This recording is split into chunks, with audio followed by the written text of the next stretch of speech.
السلام عليكم ورحمة الله وبركاته. الحمد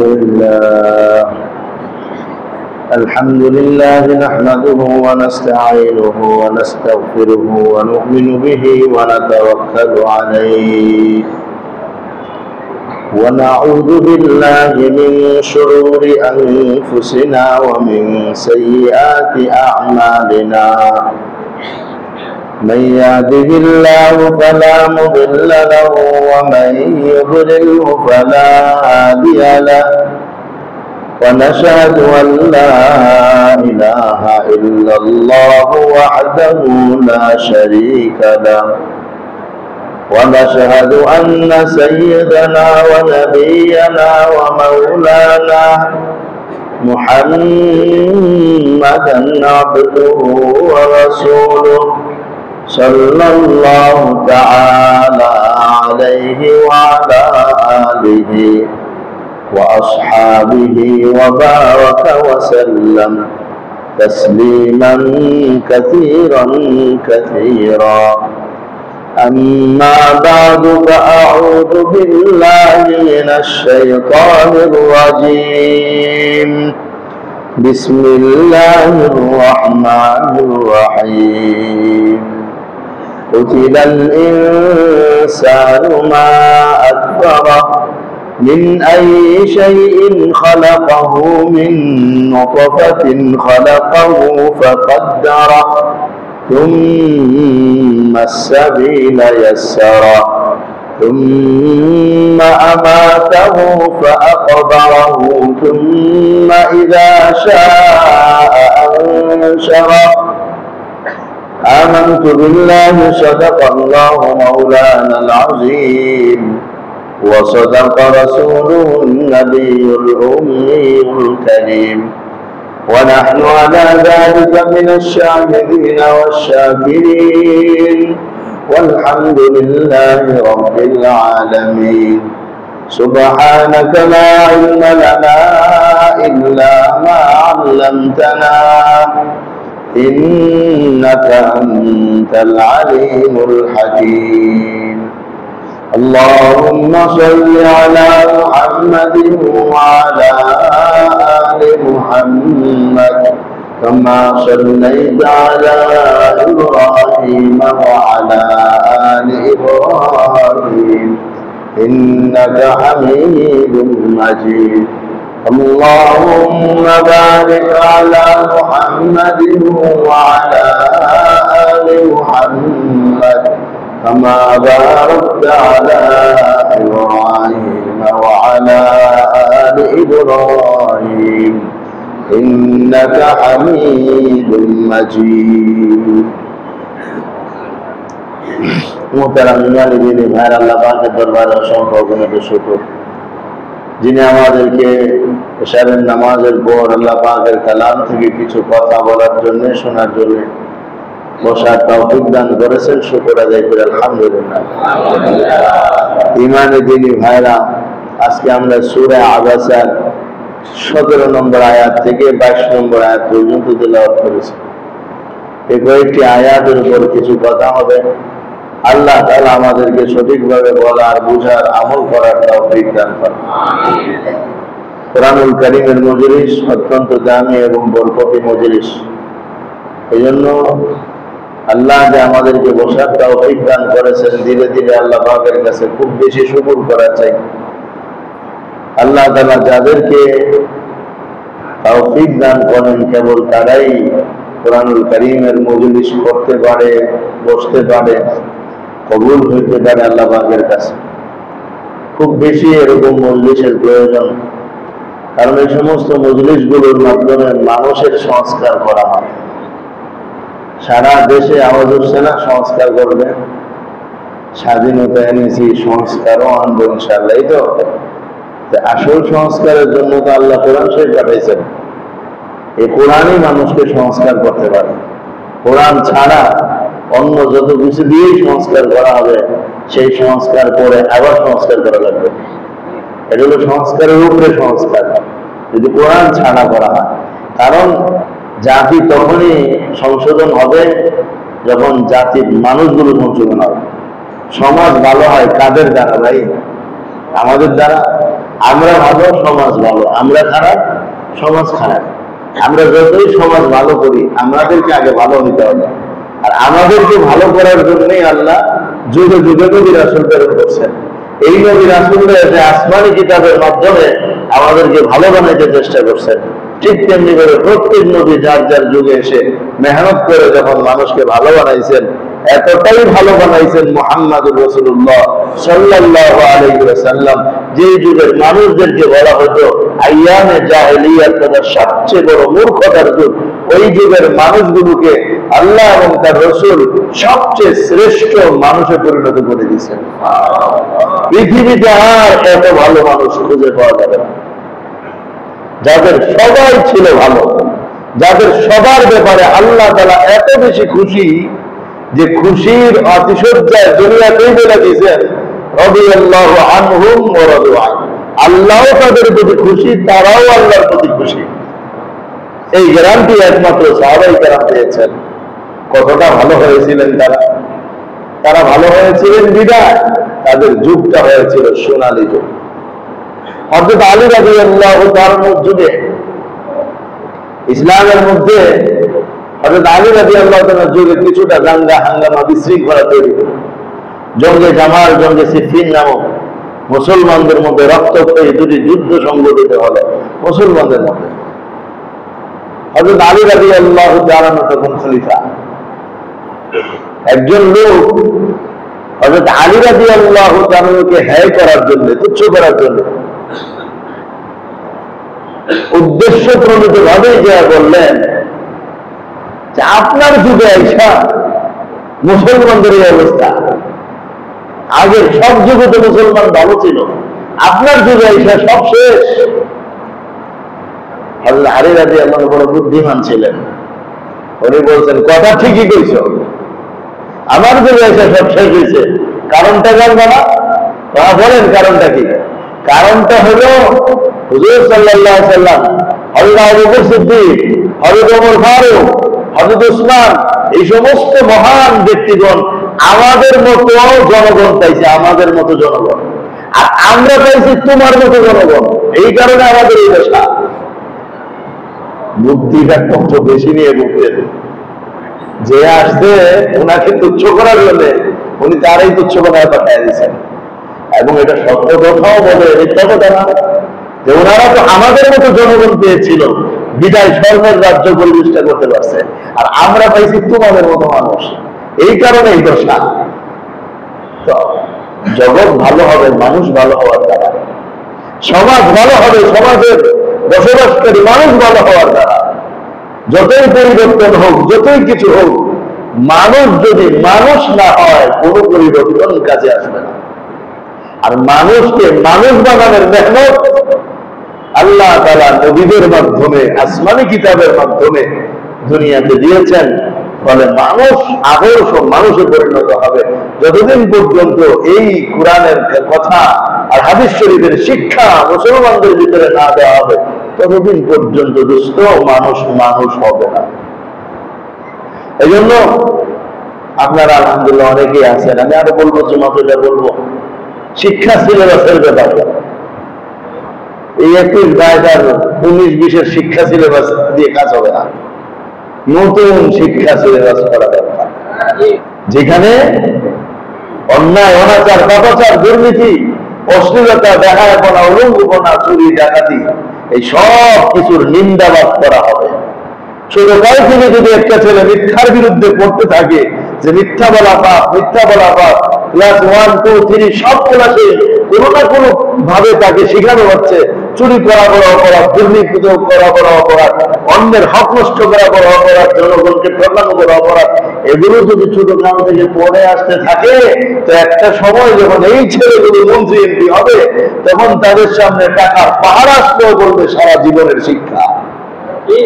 কিন্তু এগুলো বাদ দেয়া, যতই শিক্ষা আমরা করতে থাকি, হবে না। এগুলো কিছুই আমাদের এই সিলেবাস গুলোর মধ্যে নেই। কতগুলো উল্টা সেটা কথা দিয়ে ভরপুর হয়ে আছে এগুলো। এজন্য আমি আপনাদের কাছে বলবো, আপনারা যারা আছেন সরকারিতে চাকরিজীবী এবং বিভিন্ন জায়গায় আপনারা আছেন, আমরা জানিও না অনেক জায়গা, তো এখন তো একটা পরিবেশ তৈরি হইতেছে আলহামদুলিল্লাহ। এই সময় একটু আগে বেড়ে কাজ করতে হবে। যদি আগে বেড়ে কাজ না করেন তাহলে কিন্তু আপনি যদি জমিনে গাছ না লাগান, বাংলাদেশের মাটি এত উঠবো, গাছ না লাগাইলেও কিন্তু ঘাস হয়ে যাবে। হবে কি হবে না ভাই? তা আপনি কিছু করেন, কিছু না করলে কেউ না কেউ কিন্তু করবে। আপনি কিছু রোপণ না করলে কেউ না কেউ অবশ্যই করবে। এই জন্য আমার ভাই বন্ধুরা, যে যেখান থেকে আসি সেখান থেকেই সত্যিকার অর্থে সংস্কার আনতে হলে দ্বীন ইসলাম, ইসলামের যে শিক্ষা, ওটা ছাড়া কেউ আনতে পারবে না। কোন ধর্মের মানুষের ভিতরেও সংস্কার আসবে না ইসলামের শিক্ষাগুলো যদি না আসে। আর ইসলামের সবচাইতে ভালো শিক্ষা দুনিয়ার মধ্যে দিয়েছে। এ ছাড়া আর কি আছে বলেন? দেওয়া শিক্ষা সবই তো মানুষের হাতে বানানো জিনিস। যে যতই কথা বলে সবই তো মানুষের হাতে বানানো জিনিস। এই জন্য ইসলামী শিক্ষা, আমরা বলি না যে একেবারে কোরআনের তফসির ঢুকায় দেন স্কুলের ভিতরে, আমরা বলি না যে স্কুলের ছেলেদেরকে হাফেজ বানানো শুরু করে দেন। বলি মৌলিক বিষয়গুলো, চারিত্রিক বুনিয়াদী বিষয়গুলো, মানুষ হওয়ার জন্য যা প্রয়োজন সেগুলো বেছে বেছে ওখানে দেন, এইটাই যথেষ্ট। পুরা কোরআন শরীফ পড়ার জন্য তো মাদ্রাসায় আছে, কোরআনের মুফাসসির মুফতি মুহাদ্দিস হওয়ার জন্য তো মাদ্রাসায় আছে। স্কুল থেকে তো আমরা সেটা আশাও করি না সেখান থেকে মুফতি মুহাদ্দিস তৈরি হোক, সেটা আমাদের দরকার নেই।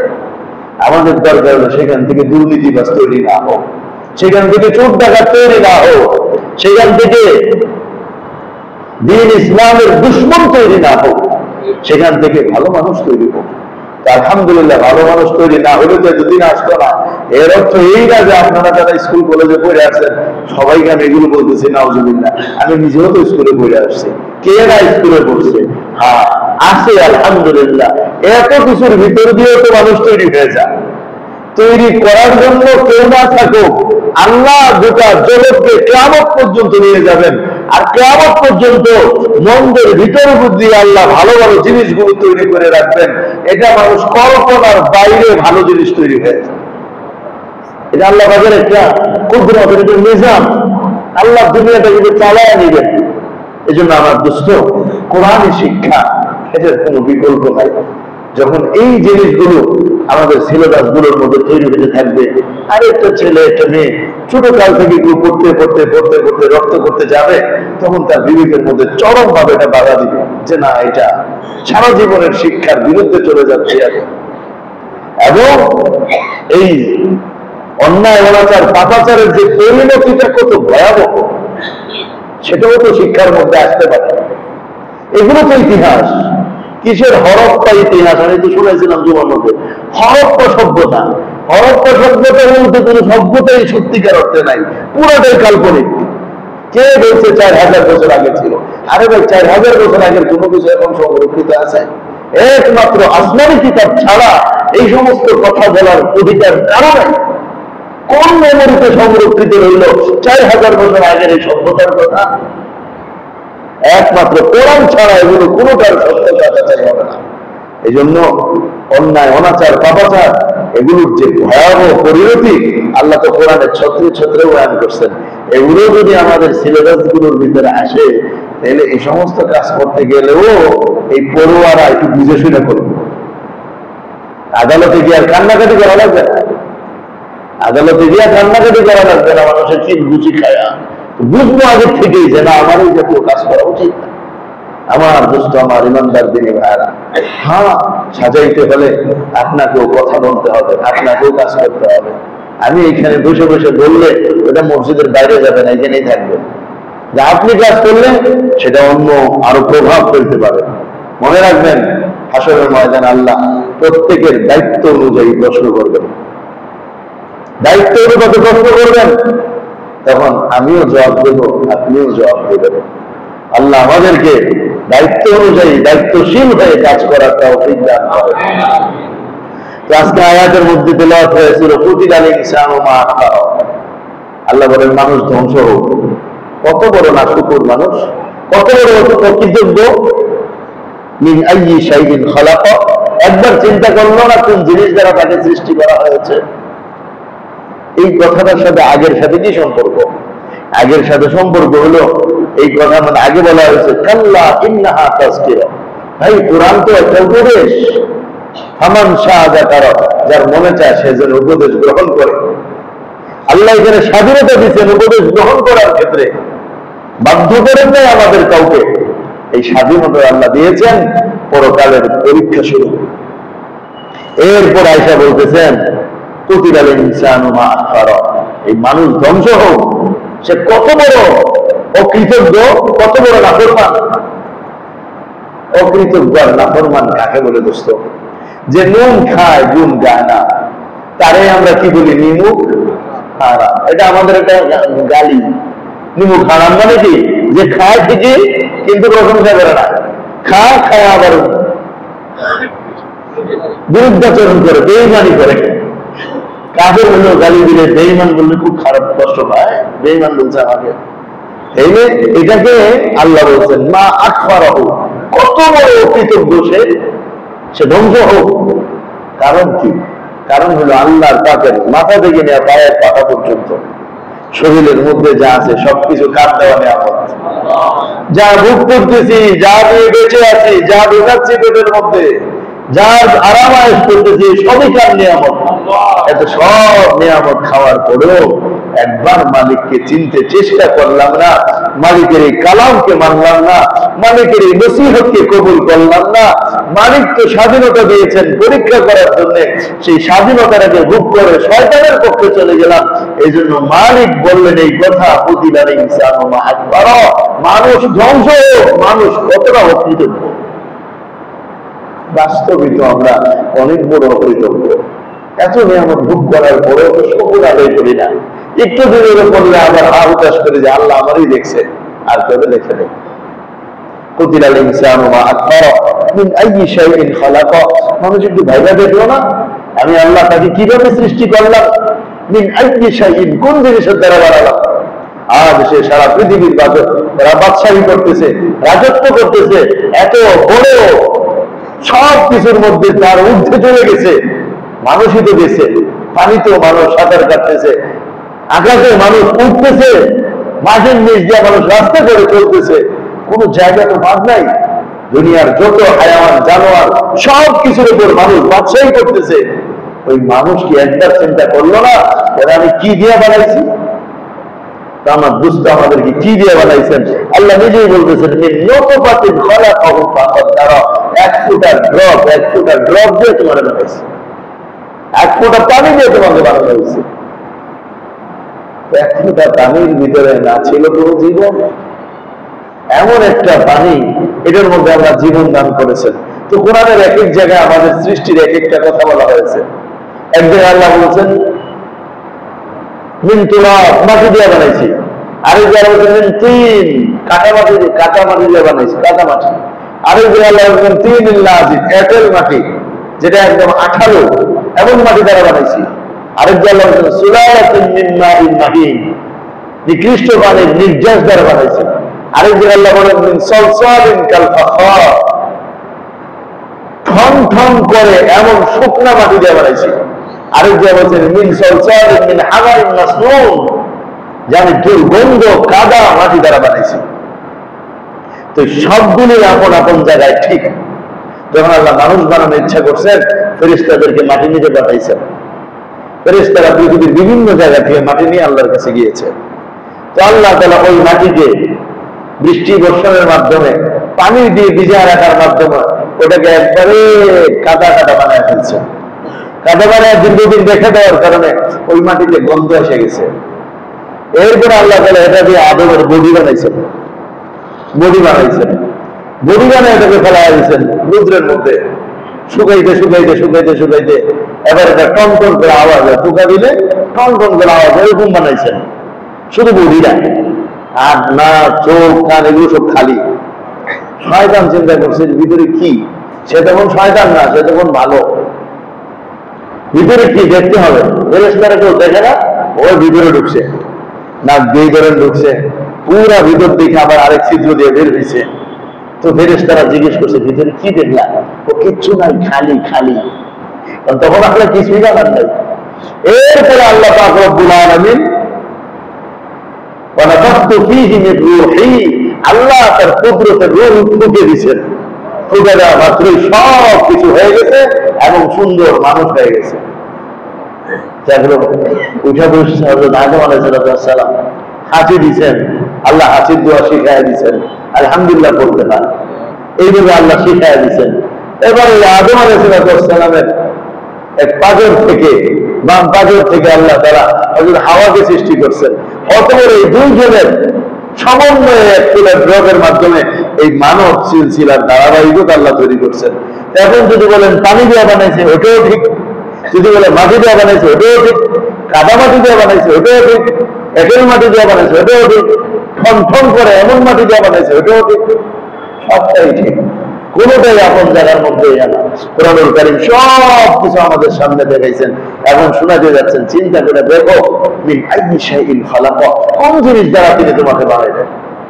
এমন একটা তুচ্ছ জিনিস দ্বারা আল্লাহ তোমাকে সৃষ্টি করতে পারছে, আর তুমি এখন আল্লাহর সামনে অহংকার করো, আল্লাহর সামনে নিজের বড়ত্ব প্রকাশ করো, আল্লাহর সামনে মাথা ঝুঁকাইতে চাও না, আল্লাহর বিধানকে মেনে নিতে চাও না, আল্লাহর দ্বীনের জন্য তুমি কাজ করতে চাও না।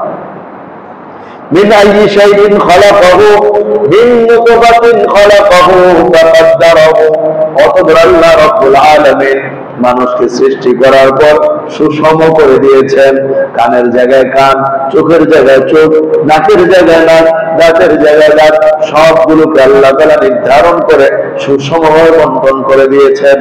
ফাখালাকাহু খালাকাহু ফাকাদ্দারাহু, সৃষ্টিও তিনি করলেন, সুবিন্যস্ত তিনি করলেন।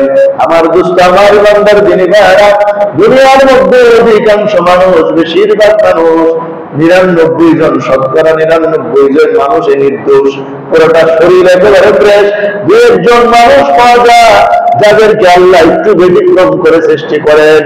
এটা বুঝার জন্য বান্দা, আমি যদি চাইতাম তোমাকে অন্ধ বানাইতে পারতাম, আমি যদি চাইতাম মায়ের পেট থেকেই তোমার লিঙ্গের মধ্যে পরিবর্তন দেখা দিতে পারতাম, আমি আল্লাহ যদি চাইতাম মায়ের পেট থেকে তোমার একটা পা বিচ্ছিন্ন করে দিতে পারতাম। এইভাবে আল্লাহ কুদরত প্রকাশ করার জন্য দু একটা মানুষ সমাজের ফাঁকে ফাঁকে রেখে দেয়। এই জন্য আল্লাহ ডাক দিয়া বলেন খালাকাহু ফাকাদ্দারাহু, যিনি সৃষ্টিও করলেন, সুসুন্দর ভাবে সাজালেন। ওই আল্লাহর নিয়ামত গুলো খাওয়ার পরেও আল্লাহকে শুকর আদায় না করা, এটা হলো একটা নিমুখ হারামি করা। এই জন্য বললেন যে প্রতিটা ইনসান মা করো, মরক মানুষ কত বড় বেঈমান মানুষ। অতঃপর দুনিয়ার মধ্যে আসার রাস্তাটাও তিনি সহজ করে দিলেন। আমার দোস্ত, ওই যে আল্লাহ আদম বানানোর পর হাওয়ার মাধ্যমে, এই আদম আর হাওয়া, এই দুইজনের সমন্বয় করে আল্লাহ যে তারতিব আর সিস্টেম চালু করলেন, ওই সিস্টেমে সন্তান সব মায়ের পেটের মধ্যে জমা হয়। সব সন্তান মায়ের পেটের মধ্যে আসে। এই মায়ের পেটের মধ্যে সন্তান একটা দীর্ঘ সময় ১০ মাস সময় পর্যন্ত থাকে। ওই ১০ মাস সময় পর্যন্ত থাকার পর ওই সন্তান দুনিয়ার মধ্যে আসে। এক আশ্চর্যজনক, এক কুদরতি ভাবে আসে দুনিয়ার মধ্যে। আল্লাহ বলেন সুম্মাস সাবিলা ইয়াসসারা, জমিনে দুনিয়ার মধ্যে আসার পথটাও সহজ করে দেয়। কে সহজ করে দেয় পথ? অথচ এই ছোট্ট এক পথের মাধ্যমে দুনিয়ার মধ্যে সন্তান আগমন করতেছে। এই পথের কারণে নাকের জায়গায় নাক থাকতেছে, এমন না যে চেদ্দা হয়ে নষ্ট হয়ে যেতেছে, শ্বাস রুদ্ধ হয়ে মারা যাচ্ছে, তাও না। এই সব কিছুর ভিতর দিয়া এই আশার পথটাকে আল্লাহ সহজ করে দিচ্ছেন। যদি আল্লাহ সহজ না করতেন, এটা অকল্পনীয়, অসম্ভব বিষয় আছে। মায়ের কতটা কষ্ট হয় তখন, শরীরের ২০টা হাড্ডি একসাথে ভেঙে গেলে যেই পরিমাণ ব্যথা অনুভব হবে, সন্তান প্রসবের সময় মায়ের ওই পরিমাণ ব্যথা অনুভব হয়, এতটা কষ্ট সাধন করে। কিন্তু যে সন্তানের চেহারা আবার মায়ের সামনে রাখা হয়, মুহূর্তের মধ্যে সব কষ্ট মা ভুলে যায়। এই সবটাই কুদরতি ফয়সালা। সুম্মা সাবিলা ইয়াসসারা, এটার দ্বিতীয় তাফসীর উলামায়ে কেরাম লিখেন যে দুনিয়ায় চলার জন্য ভালো কোনটা, মন্দ কোনটা, কোনটা উপকার, কোনটা অপকার, কোনটা লাভজনক, কোনটা ক্ষতিকারক, কোনটা জান্নাতের পথ, কোনটা জাহান্নামের পথ, সেটা চেনাকেও তিনি সহজ করে দিয়েছেন। দুটোই তাফসীর হতে পারে। ثم أماته فأقبره ثم إذا شاء أنشره ثم أماته فأقبره। এই দুনিয়ার মধ্যে আমরা জন্ম লাভ করলাম, শৈশবকাল থেকে বড় হয়ে যৌবন, কৈশোর, যৌবন পার হয়ে বৃদ্ধ হয়ে গেল, এরপরে যে মৃত্যু চলে আসলো, আল্লাহ বলেন সুম্মা আমাতাহু, অতঃপর আল্লাহ তাকে মৃত্যু দান করেন, ফাআকবারহু, কবরস্থ করেন। এই যে আল্লাহ পাকের নিয়ামত গুলো দেখাইতেছেন। আচ্ছা, যদি মৃত্যু না দিতেন আর বুড়া হইতে হইতে আমরা আরো বুড়া হইতে থাকতাম, আরো বুড়া হইতে থাকতাম, তখন কি হইতো? আমাদেরও কষ্ট হইতো, মানুষেরও কষ্ট হইতো, যে বুড়া হয়ে আবার বাচ্চাদের মতো ছোট হয়ে আস্তে আস্তে শেষ হয়ে যেত। এখন যদি হইতো কি অবস্থা হইতো আমাদের? কিন্তু আল্লাহ তাআলা একটা সময় মানুষকে মৃত্যু দিয়ে দিতেছেন, যে তার জীবনের কষ্টের অবসান হয়ে যায় এবং তার কারণে মানুষের কষ্ট হয় না। এই মৃত্যু দেওয়াটাও আমাদের উপরে আল্লাহ পাকের একটা বড় মেহেরবানি এবং দয়া। সুম্মা আমাতাহু ফাআখবারাহু, অতঃপর তিনি আবার কবরস্থ করেন। সবাই কবরে যাবে, পানিতে গেলেও সেটা তার কবর, জ্বালায়া দিলেও শ্মশানে নিয়ে আসে এটাই তার কবর, মাটিতে দিলেও কবর। এই কবর দেওয়ার রীতি আল্লাহই মানুষদেরকে শিখাইছেন, কিচ্ছু মানুষ জানতো না, সব আল্লাহ মানুষকে দিয়ে শিখাইছেন। সর্বপ্রথম যখন হাবিল কাবিল, আদম আলাইহিস সালামের দুই ছেলে, কাবিলে যখন হযরত হাবিলকে শহীদ করে ফেললো, মাইরে ফেললো, এখন মাইরা তো সে পড়ছে বিপদে, কি করবে এখন তার ভাইকে? সে কিছুই বুঝতেছে না। লাশ হাবিলের করে রয়েছে, কাবিল দাঁড়ায় রয়েছে, কি করবে? এমনি দেখলো হঠাৎ একটা কাক, একটা মরা কাককে ধৈরা নিয়ে আসছে, আইনা কাবিলের সামনে ফেলাইছে। ফেলানোর পরে তারা কাক ছুট দিয়া মাটি সরে গেছে, গর্ত বানায় এবার ওই কাকটারে ঠেলা এটার মধ্যে দিছে, দিয়ে এটার মধ্যে আবার মাটি দিয়ে চাপা দিয়ে চলে গেছে। হায়, কাবিল এটা দেখা আফসোস করে বলছে, আজাস্তু মিসলা হাযাল গুরাব, এই কাকের মতো বুদ্ধিটাও আমার মাথার মধ্যে নাই, কাকের মতো বুদ্ধিটাও আমার মাথার মধ্যে নাই। এজন্য যারা আল্লাহর হুকুম মানে না, নবীর কথা মতো চলে না, অন্যায় অনাচার পাপাচারে লিপ্ত থাকে, সময় মতো এদের মাথার বুদ্ধি আউট হয়ে যায়, পরে কি করা লাগবে কি করা লাগবে না ওটা আর কিছুই বুঝে উঠতে পারে না, এতটাই অক্ষম আর ব্যর্থ হয়ে যায় যে সমস্ত জাল সব ছিন্ন ভিন্ন হয়ে যায়। এই জন্য আমার দোস্ত, এই আল্লাহ তাআলাই আমাদেরকে জীবন্ত করলেন, আবার আমাদেরকে মৃত্যু দিলেন, কবরস্থ আমাদেরকে করবেন। সুম্মা ইযা শাআ আনশারা, অতঃপর যখন তিনি চাইবেন পুনরায় আবার পুনর্জীবিত করবেন। কি করবেন ভাই? পুনর্জীবিত করবেন, পুনরায় জীবিত করবেন। একটা হলো পুনর্জীবন, একটা হলো কি জানে, পুনর্জন্ম। পুনরায় জীবন দেওয়া, পুনরায় জন্ম হওয়া। আমাদের বিশ্বাস পুনরায় জীবিত করা, হিন্দুদের বিশ্বাস পুনরায় জন্ম হওয়া। এরা মনে করে যারা ভালো হয়, এরা মারা গেলে এরা পরে রাজা বাচ্চা হয়ে জন্ম লাভ করবে, আর যারা খারাপ কাজ করে, মন্দ কাজ করে, এরা মারা গেলে এরা আবার কুকুর শুকুর হয়ে দুনিয়াতে জন্ম লাভ করবে। এই জন্মটাকে পুনর্জন্ম বলে এরা। আর আমাদের বিশ্বাস কি?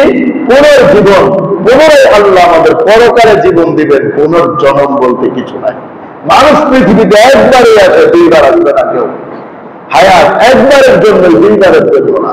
তো যাই হোক, আল্লাহ আমাদের বুঝার আমল করার তৌফিক দান করেন। আজকে যে বিষয়টা আলোচনা করা হলো তার সারাংশটা কি?